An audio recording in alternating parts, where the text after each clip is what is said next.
Türkmenistanyň Demirgazak vilayetinde maşgala başynyň 13 ýaşly gyýdyny zorlamagyna degişli aýylgan şäxde ýüze çykdy.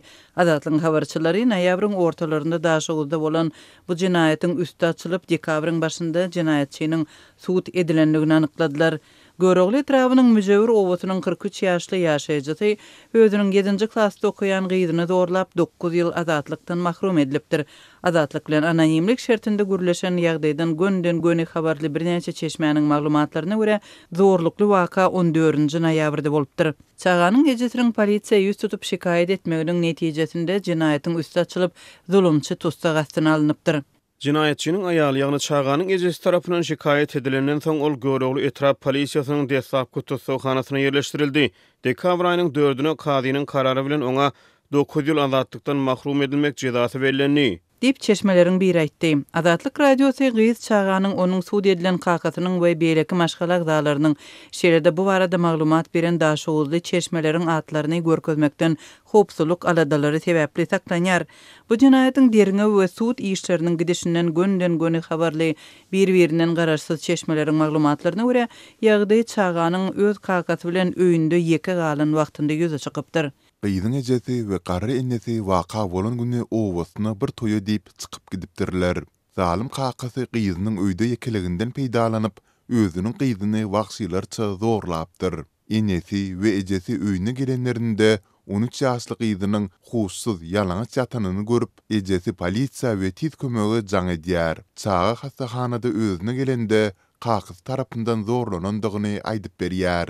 Dip çeşme derine işindäki materiallara salgylanyp aýdýar. Çeşmeleriň maglumatlaryna görä bu jinayetden soň Çağanyň kakasy kaçmakçy bolup Aşgabada barýar, emma paýtagtyň polisiýasy tarapyndan ele salynýar. Şeýlede çeşmeleriň aýtmagyna görä zorlanan Çağanyň maşgala agdalary kakasynyň öz gyýdyna erbet göz bilen seredenligini öňhem duýupdyr. Jinayetçi öz gyýdyna erbet göz bilen seredip gelipdir. Waka bolmadyndan olarken gyýdyň ejesi Çağany kakatynyň elinden bir näçe gedek halas edipdir. Gyýdyň ejesi gaýnenesine adamsynyň öz çağasyna betpärlik gözü bilen seredýänligini aýdyp, odal duýdurup gelipdir. Garreny öz ogluny sözüni diňledip bilmändir. Dip çeşmeleriň ýene bir aýtdy. Azatlyk radiosynyň bu pajagaly ýagdaý barada daşugyň kanun goraje daralarynda resmi görnüşde tesbir almak tynançyklary oňy netije bermedi. Türkmenistanda jinayet hadiseleri barada resmi habar berilmeýär. Ýurtda 30 ýyla golay wagt bäri kriminal habarlar resmi mediada çap edilmeýär. Häkimetler hem jinayetçilik temasyny agdamaýar we habar beriş serişdeleriniň güzlenmelerine resmi taýdan tesbir bermeýär. Emma Azatlyň Türkmenistandaky habarçylary ýurtda ýüze çykýan jinayetçilikli ýagdaýlar şol sanda gyýdy ýetkinjekleriň zorlanmagy barada habar berip gelýärler. Çağalara garşy zorluk şol sanda gyýdy ýetkinjekleriň öz maşgalalarynda zorluga sebäp bolmagy bilen bagly ýagdaýlaryň birnäçesi soňky ýylyň dowamında goňşy ýurtlarda hem ýüze çykdy. Emma Türkmenistandan tapawutlykda, Özbekistanda, Täjikistanda, Kyrgyzstanda we Gazakstanda bolan ýagdaýlar jemgyýetlerde ýiti reaksiýa döretdi we hökümetlerini problema üns vermäge hemde çäre görmäge iterdi.